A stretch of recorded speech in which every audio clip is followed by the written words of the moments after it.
সকাল বন্ধুরা, সবাই কেমন আছো? নিশ্চয়ই খুব ভালো আছো, আমিও ভালো আছি। আমার সকাল তো আর এখন শুরু হয়নি, শুরু হয়েছে অনেক সকালে, 5টা 20-তে উঠে গেছি। ঘুম থেকে উঠে আর যা যা টুকটাক করেছি। আবার তো কিচেনে তো তোমাদের দাদাভাইয়ের জন্য রান্না টান্না করলাম, খেয়ে দিয়ে বেরিয়ে গেল।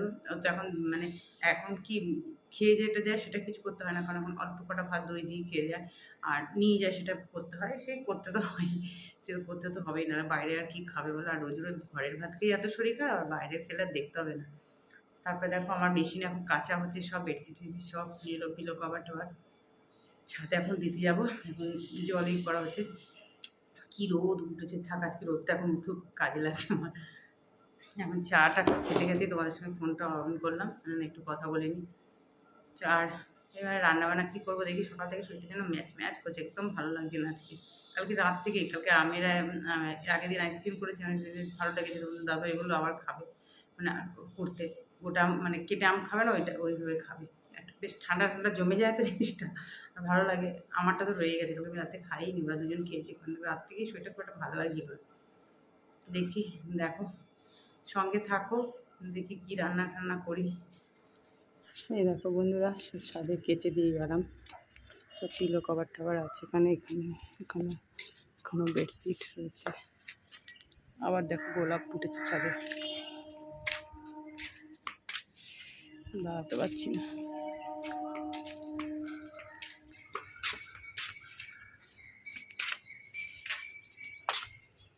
এইসব দেখি এখানে কি ফুটেছে, এই দেখো পাণ্ডব ফুটেছে, আর পিঁপড়ে দেখো কি করে গেছে বাসা করে। সকালে জল দিয়ে গেছে, তার কী অবস্থা গাছে, কি ছোটো ছোটো গাঁদা ফুল ফুটেছে কত, নয়নতারা। চলো, সূর্যের খুব তেজ, বারান্দা তো মেলে দিয়ে গেছি, প্রচণ্ড রোদ। চলো ঘরটা ঝাড় দিই, জন্য চোখে কিছু দেখতে পাচ্ছি না। ছাদ থেকে নেমে দেখো ঘর ঝাড় দেওয়া হয়ে গেছে। আর আজকে শরীরটা খুব একটা ভালো নেই জানো তো, সকাল থেকে উঠেই যেন পেটে একটা হালকা পেন হচ্ছে, ওই জন্য কিছু খেতেও ইচ্ছা করছে না। মেয়েকে টিফিন দিয়ে দিয়েছে, আমি ঘরটা মুছছি, আমি মুছিয়ে তারপরে একটু মুড়ি জল ভিজিয়ে খাবো। আর এই গরমটা পড়ে গেলেই না শরীরটা ভীষণ খারাপ হয়ে যায়। এদিকে দেখো ভাত বসিয়ে দিচ্ছি, আর কী রান্না করবো কিছুই ভালো লাগছে না করতে। একটু আলু পেঁয়াজ কাঁচা লঙ্কা চিড়ে ভাজা ভাজা করছি, এই আলু ভাজাটা দিয়ে ভাত খেতে বেশ ভালো লাগে। আর মাছ তো করতেই হবে। প্রথমে ভেবেছিলাম শুধু ঝোল ভাত করে রেখে দিই, তাহলে না একটু আলু ভেজে নিই। আর এই যে দেখো মাছ ভেজে নিচ্ছি। এমনিতেও অনেক কাজ আছে আজকে, ওয়াশরুম টুম সব পরিষ্কার করতে হবে। মেয়েকে যেন বলছি তুই তাড়াতাড়ি, ও শ্যাম্পু করে, তুই তাড়াতাড়ি শ্যাম্পু করে নে, আমার দেরি হয়ে যাবে নাহলে। তাড়াতাড়ি করবি, এখনও করিনি, এখন তো পড়ছে। রান্না করতে করতে ওকে বলছি, ওকে তো সিগনাল দিতে হবে, নাহলে তো সহজে যাবে না। কি বলবো আর। দেখো আলু পটল দিয়ে মাছের ঝোল করছি। আলু পটলগুলোকে খুব একসঙ্গেই কিন্তু ভালো করে ভেজে নিচ্ছি জানো তো। আর পটল দেখবে না ভাজলে বিচ্ছিরি লাগে খেতে, একদম জল ভিতরে জলসা জলসা এর মতো লাগে, কাঁচা কাঁচা শক্ত শক্ত লাগে। আর দেখো একদম কাঁচা লঙ্কা দিয়ে রান্না করছি, সামান্য একটু আদা বাটা চিচি, জিরে বাটা, নুন, হলুদ, কাঁচা লঙ্কা চিড়ে দিয়েছি। আর টমেটো তো একটু দিতেই হবে মাছের ঝোলে, টমেটো না দিলে ঠিক ভালো লাগে না, ওই অল্প করে একটু সামান্য একটু দিই। এই দেখো পুরো কষানো হয়ে গেছে, রেড চিলি টিলি কিছুই দেবো না, একদম প্লেন ঝোল করছি। আর একটু বেশি করেই ঝোল করছি, কারণ ডাল ঢাল তো করবো না। আর কালকের না শাকও রয়েছে, শাক করলেই বেশি হয়ে যায়, রয়েছে, ওটা গরম করে নেবো পরে। আর চাটনি টাটনি তো রয়েছেই। দেখো মাছের ঝোল আমার হয়ে গেছে, এই যে ধনেপাতা দিয়ে দিচ্ছি, এটা আগের ধনেপাতাটা ছিল, আমি দিয়ে দিই। আবার নিয়ে এসে তো আগেরবার অনেকটা দিয়েছিল বলে থেকে গেছে, বেঁচে গেছিলো। দেখো হয়ে গেছে আমার মাছের ঝোল। আর একটু কাঁচা লঙ্কার রান্নায় না ধনেপাতা দিলে বেশ ভালো লাগে। দেখো মাছের ঝোল কেমন হয়েছে বলো। আর এই ঝোলের সাথে একটু লেবু, লেবু না হলে ঠিক জমে না। তারপরে দেখো মাছের ঝোল সমস্ত রান্না তো যাই হোক করলাম, এখন উদ্ধার করলাম রান্না। এবার বাসন, আজকে বাসন কী বলো তো, তোমাদের বলি না 3বারে বাসন মাজতে সুবিধা হয়, কিন্তু আর ইচ্ছা করেনি, যে এই জন্য কত বাসন দেখো জমে গেছে।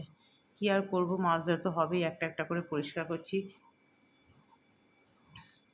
আর বাসনের তো আর কিছু বলার নেই, সারাদিন যে কত বাসন হয়, কি সন্ধেবেলা একটা কিছু টিফিন খাবো তখন বাসন, একটু এক কাপ চা করলো তারও বাসন, মানে বাসনের আর ঠিক নেই। দই করবো, দুধ গরম করতে হবে, সেটার বাসন, সেটা তো মাজতে সবচেয়ে বেশি কষ্ট হয়, কারণ দুধটা তো একটু ঘন করে জাল দিতে হয়, গ্যাসটা সিম করে অনেকক্ষণ রেখে দিই, ওটা মাজতে খুব কষ্ট হয়, কিন্তু করতে তো হবেই, দই না হলে তো একদমই চলে না। তারপরে দেখো বাসন মাজা কমপ্লিট করে গ্যাস মোছা, মানে একদম সিরিয়াল বাই কাজ, এরপরে আবার বেসিনটা মুছতে হবে, তারপরেই রান্নাঘরের ফ্লোর টোর মুছে টুকটাক নিচে একটু কাজ আছে করে একদম বাথরুমে ওয়াশরুম টুম সব পরিষ্কার করতে হবে, অনেক কাজ আছে আজকে। চলো, এতক্ষণ যে সকল বন্ধুরা ধৈর্য ধরে ভিডিও দেখছো তোমাদের অনেক অনেক ভালোবাসা, এইভাবেই তোমরা প্লিজ একটু পাশে থেকো। এ দেখো পুজো দেওয়া হয়ে গেল, বেশ কয়েকদিন বাদে পুজো দিলাম, বেশ ভালো লাগলো।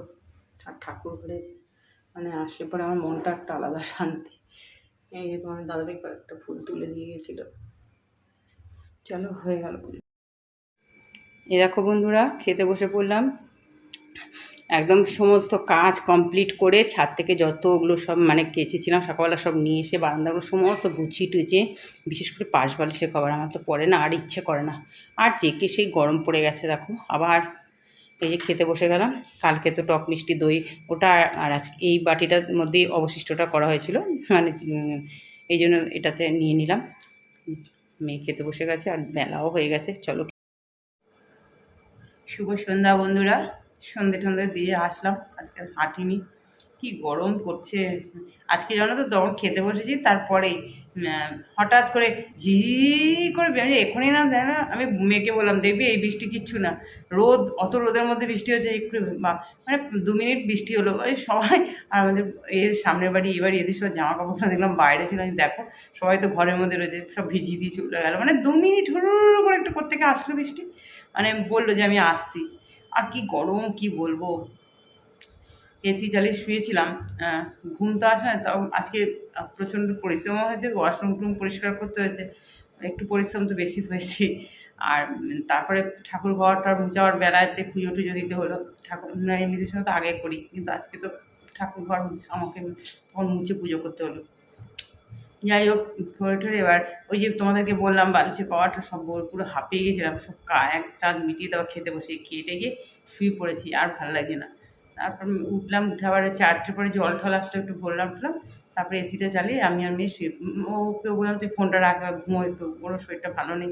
আমি এবার চোখটা সবাই বন্ধ করেছি, ঘুমিয়ে পড়েছিলাম, একটু চোখটা বন্ধ করেছিলাম, মানে ঘুম বলতে ডিপ ঘুম হয় না, একটু চোখটা মানে থাক, মোবাইলটা অফ করে দিয়েছি, বাস একটা ফোন আসলো, পুরো সেই থেকে যে মাথার যন্ত্রণা বন্ধুরা কি বলবো, এমনিতে তো মাইগ্রেনের প্রবলেম, সেই থেকে মাথার যন্ত্রণা না, আমি মাথা মানে এত কষ্ট পাচ্ছি কি বলবো, পুরো মাথার এখানটা না পুরো মনে হচ্ছে এরকম কামড়াচ্ছে, এত ব্যথা করছে মাথাটা, মানে কী বলবো। আর আমার আর নকাজের কাছে যে কী বলবো, আর তোমাদের দাদাভাই জন্য দুপুরবেলা কখনো মানে খুব দরকার ছাড়া ফোন করেই না, ও জানে তো, মানে আমার যদি মানে আমি তো দুপুরে ঘুমায় না, যদি শুয়ে পড়ি বাস, তারপরে ওই ওই ফোন মানে ওই যে হবে না, আমার সারাক্ষণ মাথাটা যন্ত্রণা, এখন যে কখন কমবে, এখন তোমার সাথে কথা বলা হয়ে গেলে গরম ভাপেচ্ছে, এটা কপালে একটু দেবো, খুব কষ্ট হচ্ছে, মানে কি বলবো। চলো, আজকে ভিডিওটা তাহলে এত পর্যন্তই, সবাই ভালো থেকো, সুস্থ থেকো, টাটা।